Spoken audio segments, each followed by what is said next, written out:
Hey everyone, welcome back to another episode of Tattoos and Toddlers. Now, I'm still in season 2 here, which means I've just been meeting way more people that are really cool. They're doing cool things out here where we talk about parenting and business ownership and all of the things that wrap up our lives. And I think that every time I have a new conversation, I learn something new. So, welcome to your little education for today about life in general from other people. And today's guest is Alisha. Alisha, I want you to briefly introduce yourself, and we're going to hop right into this conversation. I can't wait. Yeah, thank you so much. And thank you. This is awesome. My name is Alisha Lunsford. I live in Washington State, and I'm a parent coach. Specifically, I help parents talk to their kids about sex and bodies and making sure that it stays age appropriate and shame free.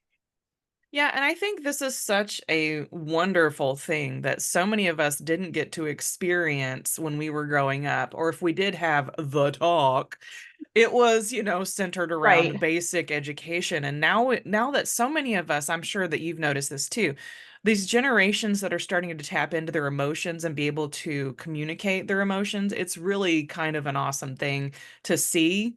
It's also we have to regulate ourselves a little bit more when we watch other people do that because then we're like regulating our emotions based upon other people's emotions. There's so many things Yeah. happening in the world right now, but I think this little moment right here, we're going to dive into what it's like.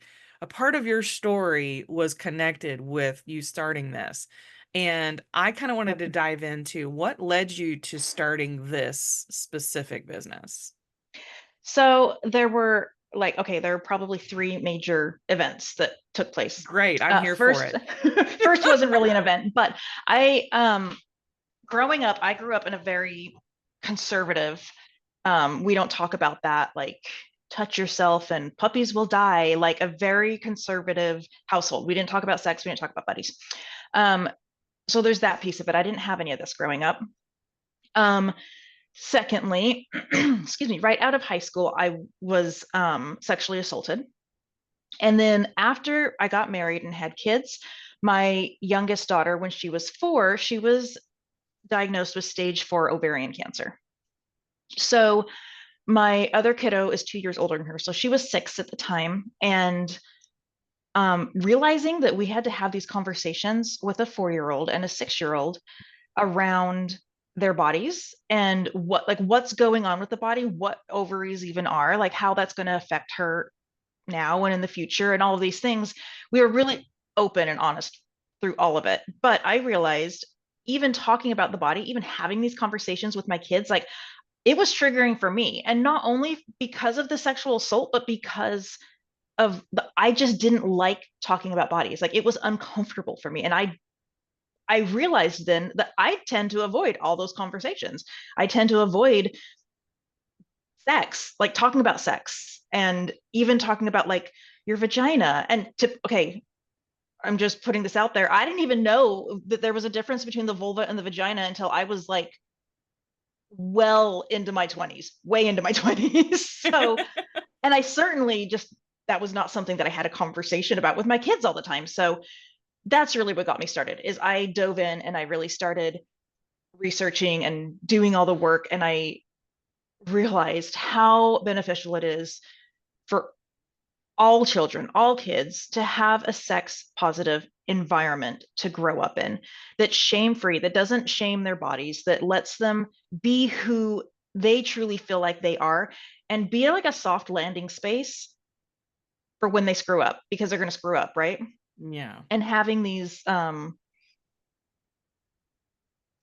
place where they can ask questions without feeling shamed about it, which often comes if the parents are like, oh, like, ooh, that question, then all that it gives them a sense of shame, like, oh, that I shouldn't have asked that. So not feeling shame around even just asking the questions, but also I guess it's different if you for you to have a conversation or you to talk to your kids about sex versus your kid to talk to you about sex. And I guess that's really the goal, is just create an environment for your child that they feel comfortable talking to you about sex. And I think that's really, it's on point with what I'm walking through right now. Not necessarily that, but just learning how to interpret a small child right now is really difficult for me. Yeah. Like she's 7 and there's things happening right now that I'm just trying to figure out what's really going on or what my part in is it, my part in this is. Mhm. And I'm having like I thought all day yesterday about what is my part to do with talking to her about this. And I try to leave that open space, right, for her. And I still have to have a buffer of communication translation because it's like she's saying one thing, somebody might be saying another, and I'm like, okay, wherein lies the pieces of the puzzle in between? Do you Right. find that as you're working with people, that's really like what you're trying to do anyway, because you're creating this space for people, but you're also creating it for family units, right? It's not just the Mm, kid, it's not just the parent, mhm. it's everybody involved, right? Oh, absolutely. Yeah. And then in order to create the entire like environment, like a safe place and a safe environment, yeah, it's everything. It's all involved. Um, and I think like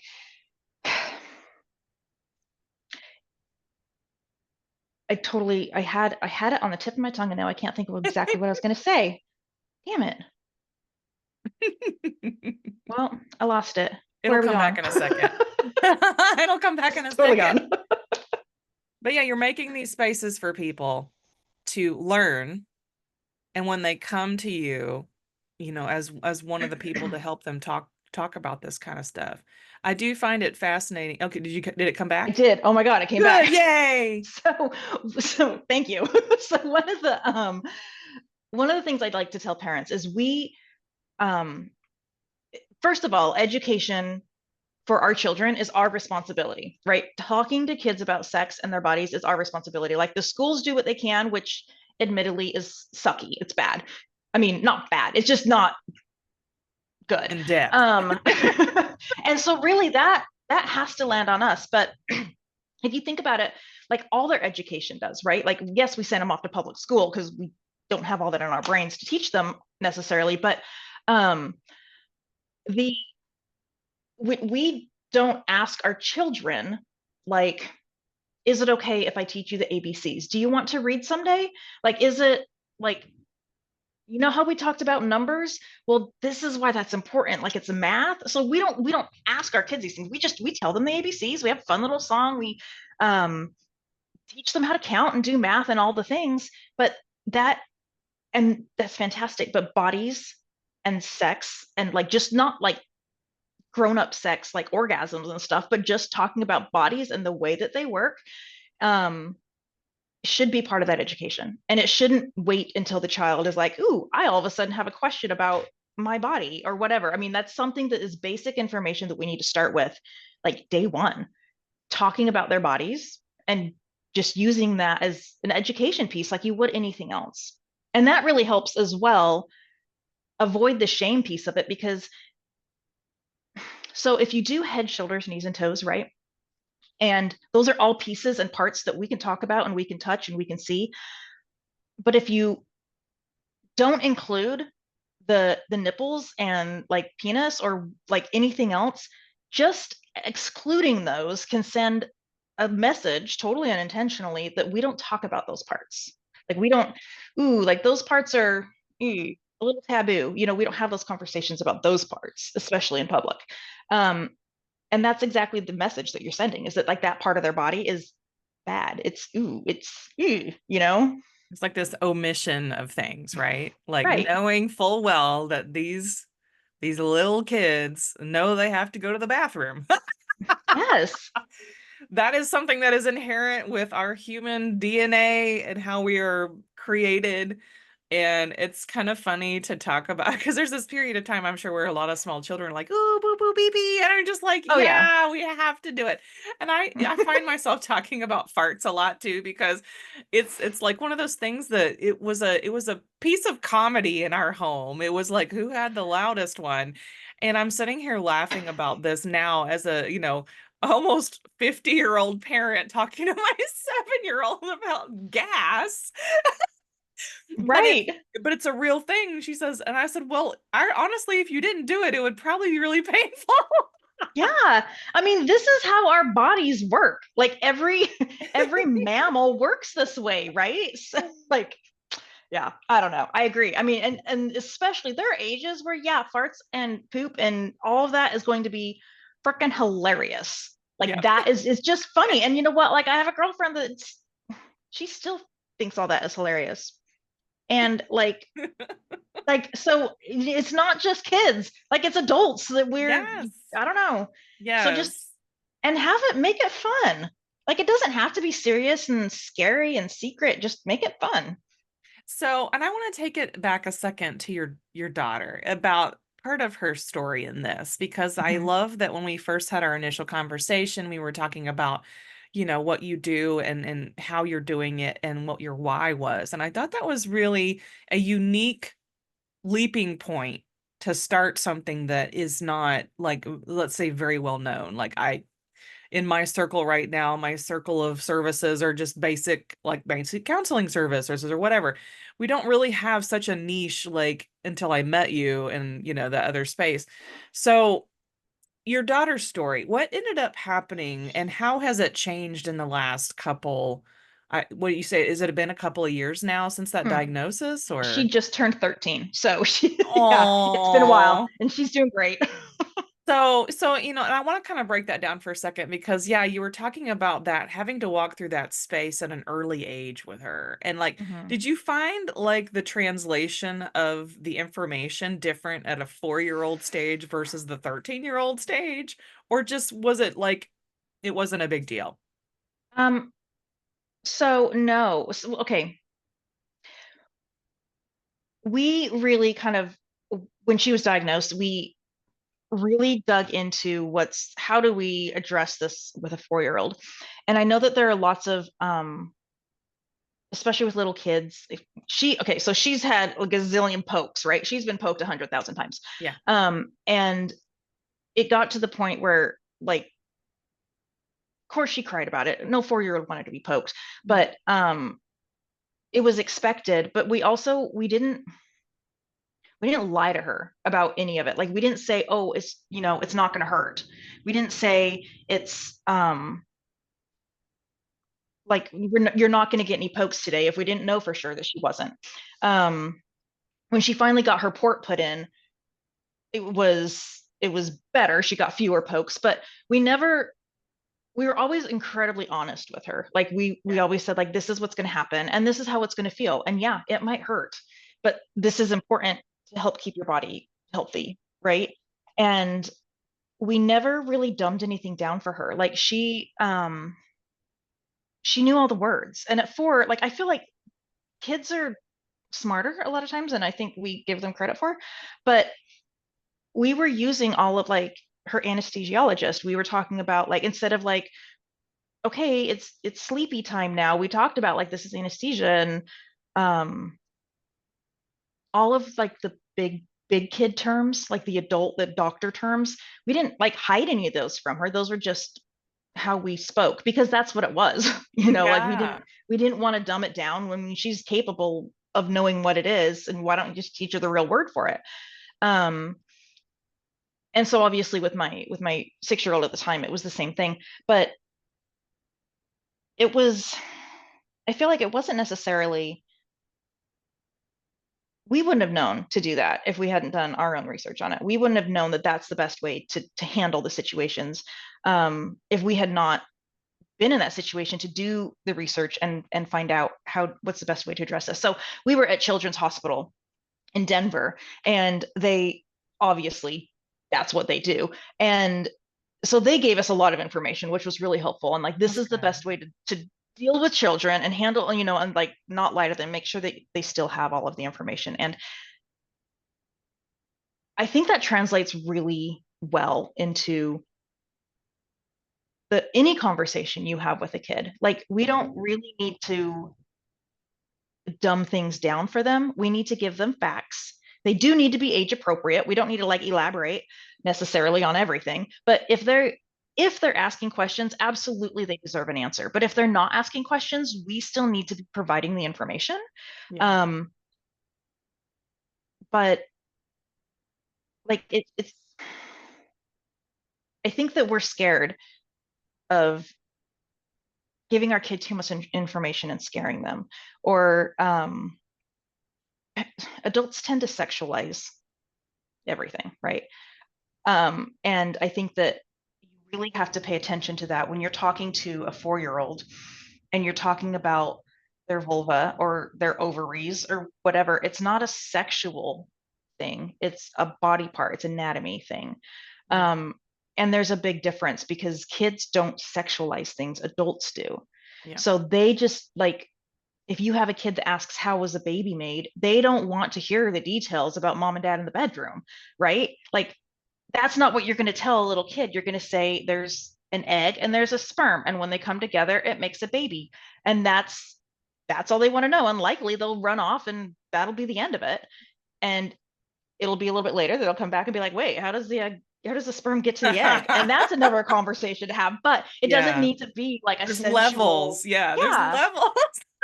So, but it doesn't, again, it doesn't have to, you don't have to talk about like pleasure and all that stuff. I mean, it's just simplify it. Just do it age appropriately, but don't dumb it down.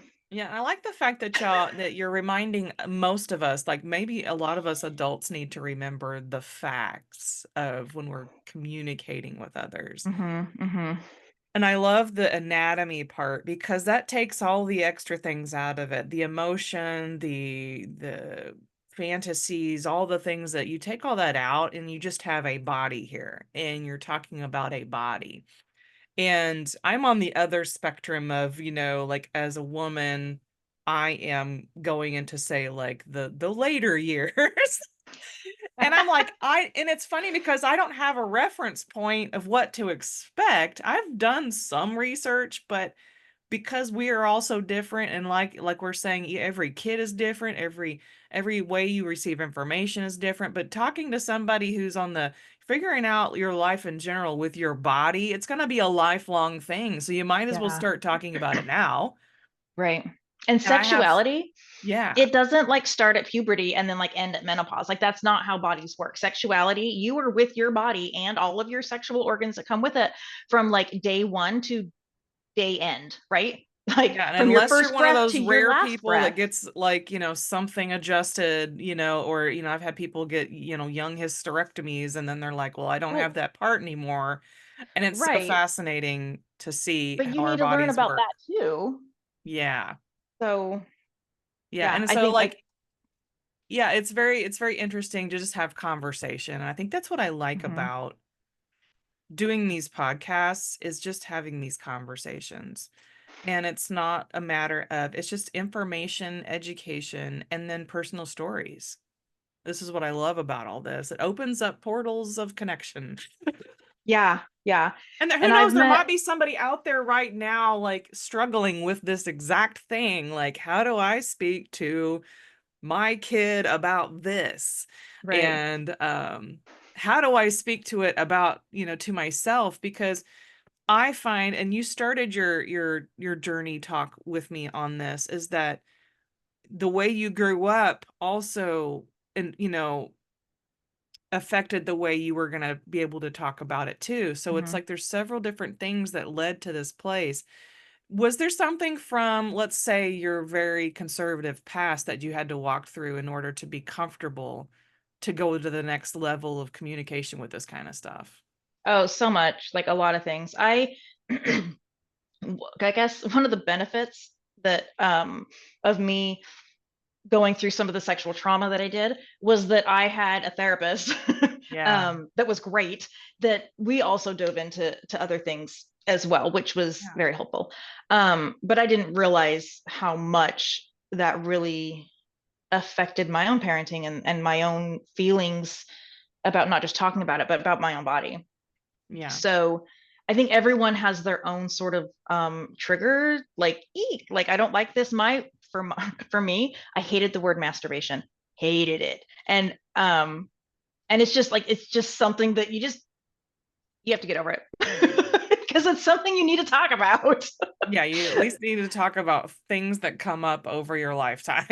Right, right. Like it's something that like you're gonna have to talk to your kid about it at some point, and we're all gonna have little ticks that we're just like, ooh, let's see. And it's not that it's not going to be uncomfortable. Sure, it's going to be uncomfortable, but you can own that too. You know, Yeah. you can be like, this is uncomfortable for me, but it's important you know this, so we're going to chat about it anyway. Yeah, and I think Um, that's actually a really powerful statement right there because some of us who are in the thick of things and we're feeling uncomfortable anyway, knowing that these conversations are probably going to come up, you might as well just get used to being uncomfortable mm, and doing it anyway, kind of a thing. Like some of yeah, these things are so necessary that you can't avoid them. yeah. And if you Get are comfortable avoiding being them, that's uncomfortable. usually a problem. Yeah. So yes. Yeah. Yeah. So these are going to come up. Yeah, and get comfortable being uncomfortable. And it's okay to admit you're uncomfortable. It's okay to say, even it's okay if you like your kid asks you a question, you're like, ah, I mean, okay, give yourself a breather. Say, you know what, that's a great question.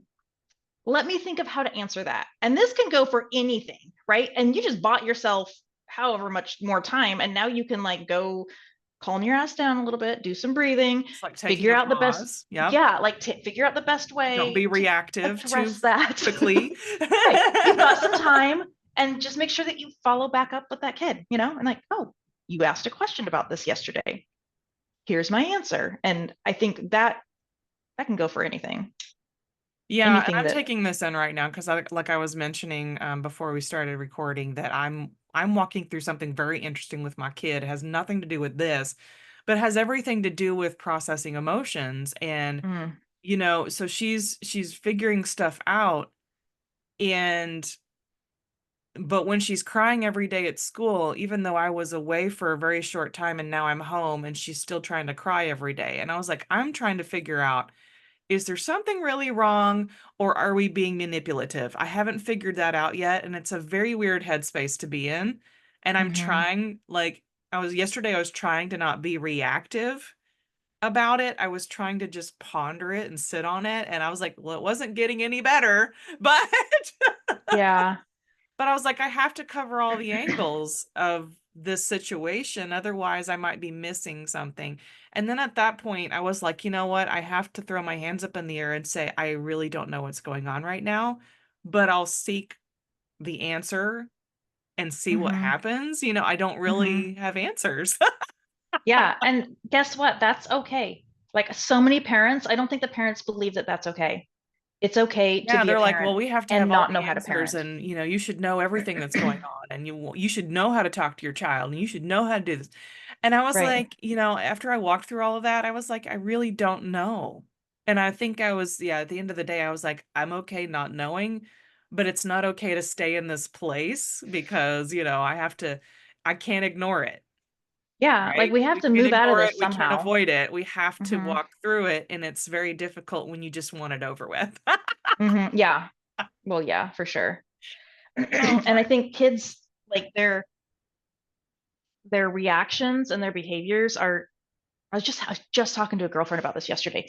Like our kids aren't bad. Like we don't have bad kids. There isn't a bad kid out there that's just like, "Ooh, I want to do this because I want to be bad." Yeah. But like there's something there. There's a reason for that behavior. There's something behind that behavior. So that's what we need to dig out and we need to obviously address that problem, not the the reaction to it. We're not just going to like give the kid Tylenol. We need to figure out what's causing the fever kind of thing.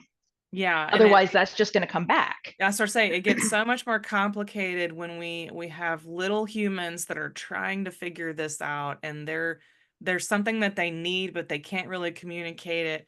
And hmm and then the parent is like, well, I think they need this, but it could not even be the thing that they need. And it's like, so you're like waffling between answers. And so it's like, yeah, so I'm here in this place. You've heard me say it, y'all, if I'll come back on another episode and I'll update you. But right now, like walking through conversations with small children is just it's tough, but it's necessary. So, and as Yeah. we move into our, rounding out the conversation, I know this hmm podcast is called Tattoos and Toddlers. And when I started this show, I wanted to also talk about tattoo stories because I feel like there's so many cool people out there that have fun tattoo ideas and stories. So I know I can see them on the video. If you're watching the video, I can see them poking out. So I would love to Oh, hear Yes, I think that was the one that we were probably going to talk about. So this big Uh, on your no, shoulder, that reaching like one, that one I actually had some back here that I decided that I wanted covered. And so really. it just like like one like this big. I was like, well, let's do all of this instead. It ended up being a lot bigger than I thought. So let's talk about that one because people can't see it if they're not watching the video. So describe, first of all, that tattoo that started, that was just going to be super small and then it kind of like spread out. Tell us about that tattoo. Okay, so originally the tattoo I had behind my ear, I kind of have a thing for elephants. And the tattoo I had behind my ear originally was just it was just like one little elephant. And I was pretty young when I got it. And the guy, and I just showed him a picture of what I wanted, and he came back with something that was like not what I wanted. And I didn't want to tell him. Oh my So I gosh. did it. I didn't want to because I didn't want to be mean and be I like, know. And I it's an don't like artist. that. And you're just like, oh my God. So yeah, so I let him do it. And then I was like, okay, well, after that, it was a few years later, I was like, well, I'm going to get the one that I did want, like underneath it. And then I got like a few more. And then I don't know. It's just one of those freaking things where I just like got, I don't know, like the adrenaline high from tattoos. And I was like, yay, let's do more tattoos. Don't know what I want. Sure, add an elephant to the back. Um, anyway, so I ended up getting them all covered because they turned out not very good, especially when they're all like combined from different They started blurring together at some people. Yeah, point. it was kind of a wreck. Um, so yeah, I just figured like I kind of people say like tattoos are permanent, and they are. And like decisions don't like you like I don't know. For me, it's yes, I did this thing, but then I didn't love it and I wanted to change. And that's okay too, right? So Yeah. like then I went and got it covered. There's our And life like lesson right there, everybody. right. Like yes, it's permanent. Like your decision is are permanent when you go through with them, but you can also change them. Yeah. Anyway, so I yeah, I went in and So I was supposed to describe just get a little thing covered and whew, now it's so describe what is now going down your back and up to your arm. so it's there's a moon back there somewhere that kind of I feel like looks a little bit like an orange. Anyway, but it's a moon and then I've got like a root system that comes out and around my shoulder. And then I also have from the root system there is like branches up into a tree that goes up behind my ear that has flowers on the tree. The flowers are actually what's covering the elephant. Um, Yeah. the root system, um, my for my business, I've always really loved like rooted in reality Yeah. because like this is really truly what like even though we don't want to have these conversations with our kids, the reality is our kids are living in this world and they need to be prepared. Um, and so that was kind of like the rooted in reality thing. That's what I tell people. Like this is you can't avoid it. Reality is reality. I know we want to, but like this, my business is rooted in the fact that this is literally what's happening in the world. This is what the kids are growing up to do and see, and we need to prepare them for this. So the whole root system for me, and that's really the only part I can see when I look because I can just see the side of my Which is shoulder. great. Which is great because I understand that. Like I have most of my tattoos on the backside, but the ones that I can see, they remind me of like, oh yeah.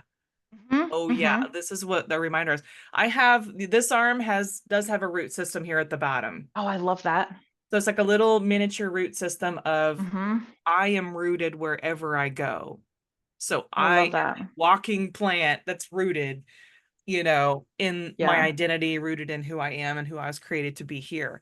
And so I love that you have that you can see just enough of it to remind you daily Hmm. if you need it, right? Your Hmm. purpose. Yep. That and speaking of that one, this one, I don't know if you can see it, but I it is can. it's Yeah. actually like a little person hugging themselves.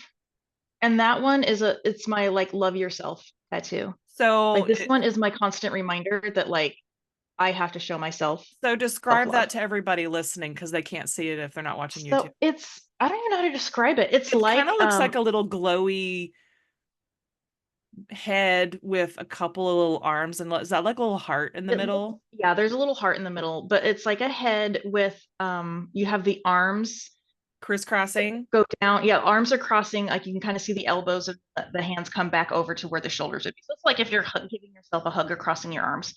Um, yeah, and that's my like love yourself because, and that's my constant reminder because it's always like it's just right there on my wrist all the time. And I also Aww. have one that says "fuck cancer."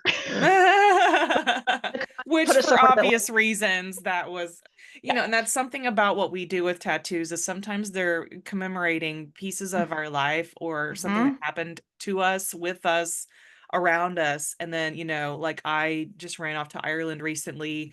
I got a Celtic knot that has from every direction, y'all, it has you can see a heart.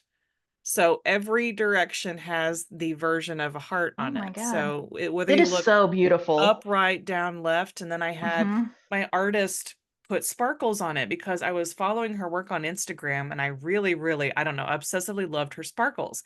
And there was something about that when I got there to Ireland, I told you I was a day and a half late and she was able to reschedule me in just in the nick of time to get this tattoo. I've been planning it since February, and mind you, this is August, you know. Right. And I was almost devastated that I was about to miss my tattoo appointment because of that. And then I was able to make the appointment, the new appointment, and then so this is like my little reminder of that time in Ireland where in some ways I'm visiting my root system because genetically I'm finding out little pieces of my life that may be rooted in pieces of Ireland. So I'm like super excited to have this little piece on me to remind me that, your root system is very vast. Hmm. Yeah. And you can expand it. Like take it wherever you want, but just Yeah. stay rooted. Yeah. Stay rooted in who you are and who you're becoming, because a lot of us will be becoming until the day we die. Like we're going to be becoming who we are. So as Yep. we were rounding out our conversation, we literally have only like maybe 60 seconds left. What should we leave everybody with today as we close out our next episode? Oh my gosh. Oh, no Let's talk pressure. about sex, you guys. Let's talk about sex. Let's Let's talk talk about about sex, bodies. baby. Yeah, I know. Let's do it. It's uncomfortable. Start getting comfortable being uncomfortable. Start talking about the things that really matter in this world. Don't avoid them. Don't run away from them. Be comfortable in being uncomfortable no matter what piece of life you're in right now, whether you are 4 years old or Oh yeah. 48 years old.